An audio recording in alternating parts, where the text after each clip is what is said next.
Hola, hoy los Hamster Gangsters hablaremos sobre el porfiriato. Comencemos con sus características generales.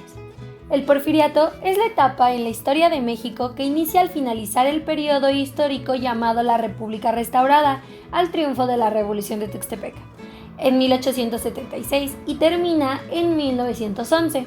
Porfirio Díaz, un militar liberal destacado durante la Guerra de Reforma y la Segunda Intervención Francesa, buscó la presidencia de México a la caída del Imperio de Maximiliano, contendiendo contra Benito Juárez y posteriormente contra Lerdo de Tejada, al cual derrocó con el mencionado Plan de Tuxtepec. Porfirio Díaz duró poco más de 30 años en la presidencia de México, muy a pesar de que en su lucha por el poder figuró el lema de la no reelección. Después de su primer periodo de gobierno, Manuel González lo relevó en la silla de presidencia. Al final de este periodo de alternancia, Díaz nuevamente ocupó el cargo hasta su derrocamiento en 1911. Este periodo se divide en dos etapas. La primera va de 1877 a 1896. Es el inicio y la consolidación del régimen porfirista y el positivismo se adopta como ideología oficial. La segunda va de 1896 a 1910. Se caracteriza por el surgimiento del grupo político de los científicos, la creación de círculos liberales, manifestaciones de los grupos excluidos, divulgación de ideologías como el marxismo y el socialismo. Es larga la discusión entre los detractores y admiradores del porfirismo. Por un lado y otro se va a los extremos entre glorificarlo y satanizarlo. Lo cierto es que en lo político y económico México dio un paso gigante a la modernidad, aunque a un costo social alto. Ejemplo de ello son las huelgas de Cananea y Río Blanco. Disidentes como Ricardo Flores Magón y su periódico llamado Regeneración fueron ejemplo de la resistencia política al porfirismo. Finalmente, en 1911, culmina este periodo y comienza la Revolución Mexicana. Ahora hablemos un poco sobre los principales avances durante el porfiriato. Bien, la larga dictadura del general Porfirio Díaz obtuvo grandes avances para el Estado mexicano. Su régimen se caracterizó por grandes obras de infraestructura.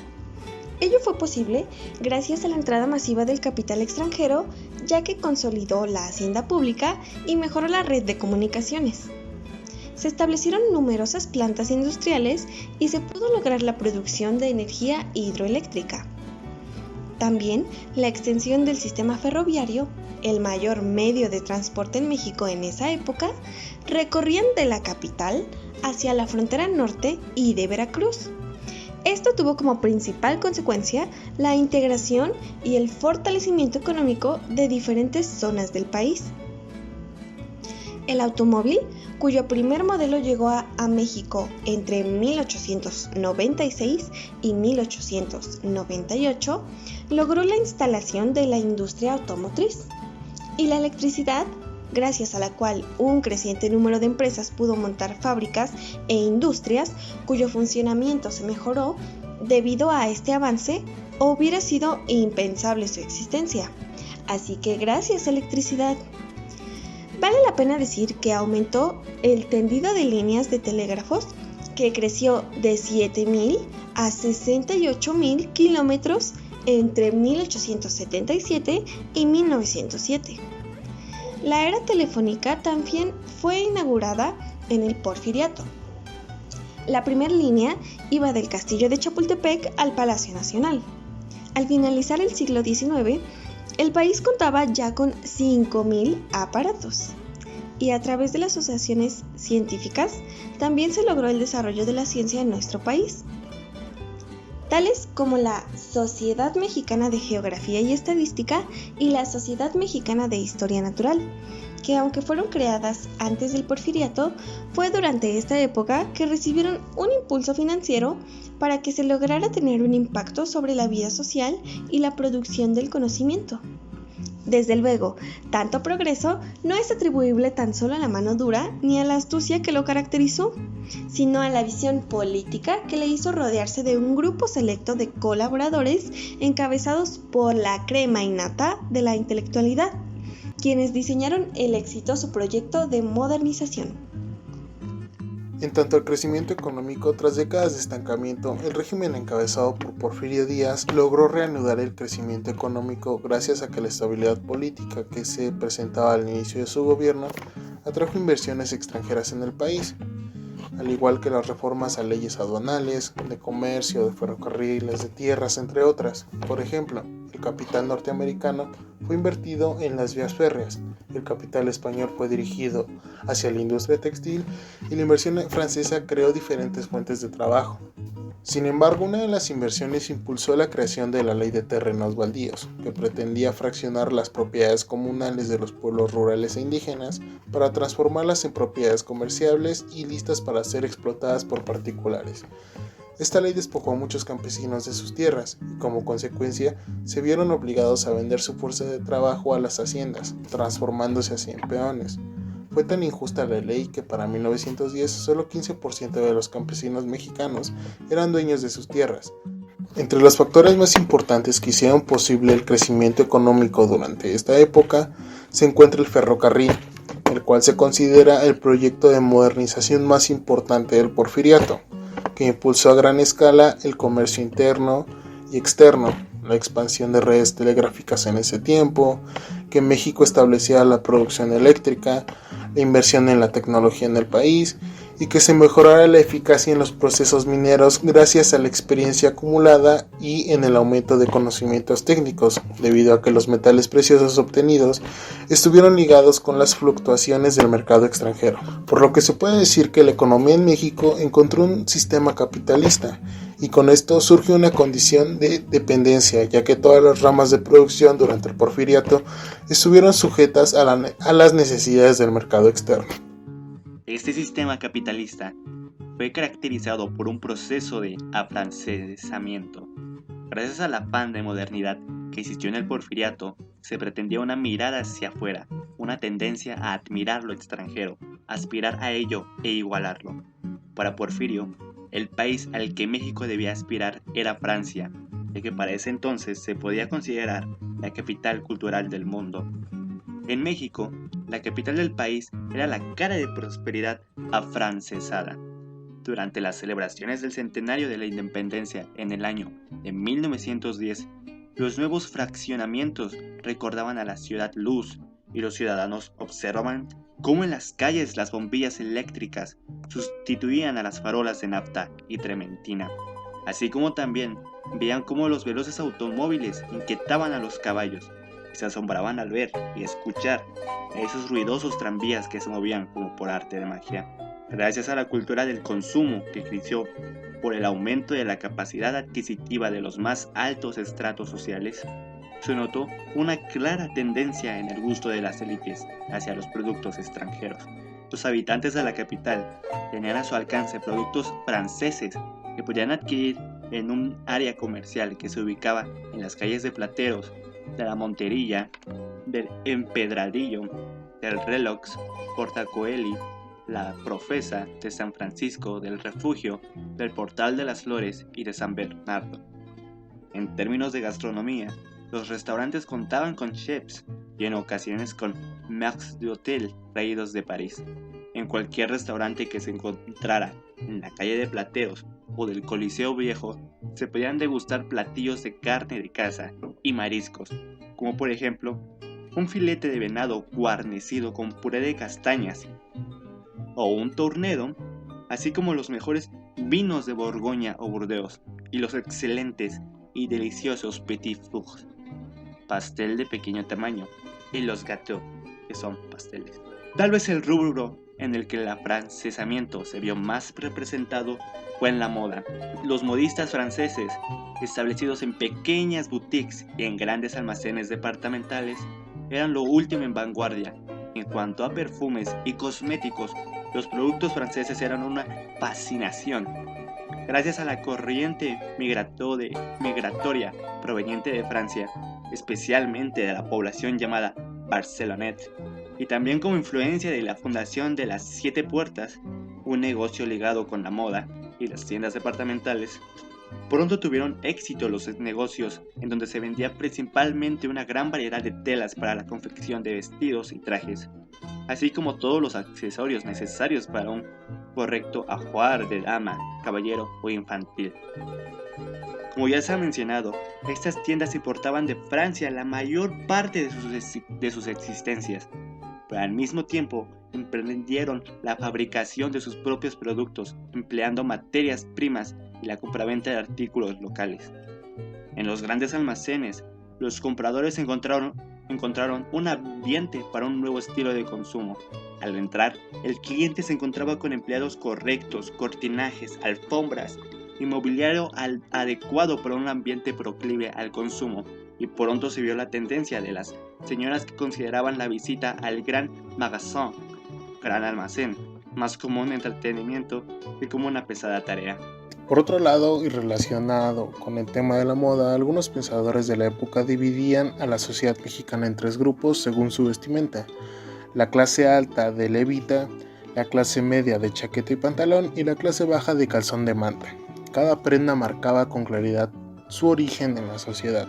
En el ámbito de la casa burguesa de principios de siglo, era considerada como un espacio donde atesorar y mostrar aquellos objetos que se consideraban valiosos y de buen gusto, pero también se consideraba importante el estar al día en cuestión de adelantos y artículos que facilitaran las tareas del hogar, así como de instalaciones adecuadas para el buen funcionamiento, higiene y comodidad. Como ejemplo de todos estos artículos tenemos los espejos de marcos dorados, tibores, bibelots, fonógrafos Edison, la máquina de coser Singer, la máquina de escribir Remington, el extraordinario excusado de Silent Siphon Jet, entre otros. Sin embargo, cabe mencionar que la electricidad llegó a representar riesgos que algunas veces llegaban a ser mortales, dejando la desgracia a los hogares que habían esperado tanto de los adelantos modernos. En cuanto a la arquitectura francesa tuvo gran influencia en México con edificios de estilo Art Nouveau y Art Deco, que son herencia cultural del Porfiriato. Colonias como la Roma o la Juárez son ejemplos de esta influencia. Los edificios más famosos de esta arquitectura son el Museo Nacional de Arte, construido en 1904, el Palacio de Bellas Artes, uno de los íconos de la Ciudad de México y que se convirtió en uno de los símbolos de progreso durante el Porfiriato, con su cúpula, las escaleras, el teatro principal y los jardines de la explanada que son la expresión de la influencia francesa en nuestro país. El Palacio de Correos, uno de los edificios más icónicos con estilo eléctrico que cuenta con los frescos de Bartolomé Galotti, y el Palacio de Hierro del Centro Histórico de la Ciudad de México, que se construyó en 1921 y fue una de las primeras tiendas departamentales que fue diseñada por el arquitecto francés Paul Dubois. En el tema de idioma, la lengua francesa representaba una forma cabal de parnasiana belleza y de gran ayuda en los versos y prosas de los poetas modernos, así como era la aprendida tempranamente como idioma oficial en los principales colegios de la Ciudad de México. Ejemplo de esto tenemos a personajes como José Juan Tablada y Francisco M. de Olaguibel. Tablada recuerda que sin haber estado en Francia dominaba el idioma en lo absoluto. Desigualdad social, inconformidades y huelgas. En una población total de 12.6 millones de habitantes, según el censo de 1895, la población era mayoritariamente rural y pobre. El consumo dependía de las cosechas, que no siempre eran buenas, y de los raquíticos salarios de los obreros. Los peones sobrellevaban la pesada carga de la tienda de raya que no les permitía incursionar en otro tipo de consumo. En el año de 1895, más del 90% de la población eran trabajadores empobrecidos de los bajos salarios. 8% eran burócratas y profesionales que vivían en las ciudades y tan solo el 2% correspondía a financieros y grandes comerciantes y hacendados. Cuando la revolución estalló, el salario de los trabajadores en promedio apenas se encontraba ligeramente por encima de la subsistencia, a pesar de que la economía mexicana comenzó a crecer a un ritmo grande. Ese crecimiento se concentró en las partes más altas de la sociedad porfirista, las clases medias y la población rural, que llegaba al 70% del total, no vieron beneficio alguno e incluso vieron sus niveles deteriorarse. Durante el porfiriato no solo se dejarían subsistentes los seculares problemas de los mexicanos, sino que se llevaría a cabo un inhumano sistema de trabajo dentro de las enormes haciendas y un desmedido deslinde de terrenos baldíos en perjuicio de los pueblos y en beneficio de las compañías deslindadoras. En cuanto a las huelgas, las más importantes ocurrieron en el mineral de Cananea, en junio de 1906. Ha representado uno de los conflictos obrero-patronales que más impactan en nuestra historia, en nuestra sociedad. Numerosas voces de la prensa nacional denunciaban la intransigencia patronal y el uso de cuerpos represivos traídos de Estados Unidos para liquidar las aspiraciones proletarias. Y a fines de 1906 y a principios de 1907, en la industria textil de la región central del país, que desembocó en los sangrientos sucesos de Río Blanco. La depresión económica de 1907 aceleró el proceso y las clases medias se incorporaron a los partidos de oposición. Al mismo tiempo, una gran mayoría de intelectuales, hasta entonces del servicio del porfiriato, empezaba a alzar la voz contra el colonialismo económico. Tribuna y el Diario Oficial, estos periódicos expresaron su adhesión a la política del general oaxaqueño, pero también existían periódicos que disentían de la administración gubernamental. Por ejemplo, diarios como El Monitor, El Eco Social de Guadalajara, La Sombra de Lizardi de Guanajuato, La Opinión del Pueblo de Veracruz y otros que no aceptaban que Díaz menospreciara las leyes del país. Durante el mandato porfirista, los periodistas disidentes del régimen fueron muy perseguidos. Pero, ¿qué pasó a finales del porfiriato? Bueno, es bien sabido que Díaz ya había envejecido, se acercaba a los 80 años y pronto debía ser reemplazado. Para 1908 ofreció una entrevista al norteamericano James Creelman, en donde afirmó que recibió un país lleno de conflictos económicos y políticos y a lo largo de su mandato pudo crear paz, comunicación y un país lleno de progreso. Asimismo, declaró que nuestro país ya estaba preparado para tener elecciones libres, lo cual llenó de optimismo y esperanza a mucha gente que inmediatamente tomó como consigna el prepararse para participar en las elecciones de 1910.